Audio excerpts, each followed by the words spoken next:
Hello everyone, welcome back to our Facebook page. Tie the hairs like this and make the plaits. Now tie the ponytail on the back, make the plaits by dividing it, fix it on the top like this, roll the hairs around, fix the hairs on the back from the sides and it's ready. I hope you liked it. Next, divide the hairs into two parts like this and tie it. Now fix the plaited part on the top, make a bun by folding it hairs, fix it and it's ready. Next, tie a ponytail and divide the hairs into two parts. Fix it on the top. Now take this bun clip and fix it in the between. And your hairstyle is ready. I hope you liked it.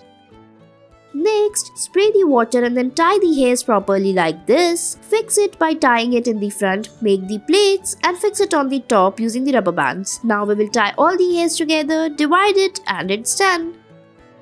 Next, tie the hairs, comb it properly and divide the hairs. Make the plaits and then fold it upward, fix it using the rubber bands. Now divide the hairs into two parts, make the plaits on it and pull out the hairs from the side, fix it and it's ready. Next, tie the ponytail, divide the hairs and fix them on the alternative sides and it's ready. Thanks for watching.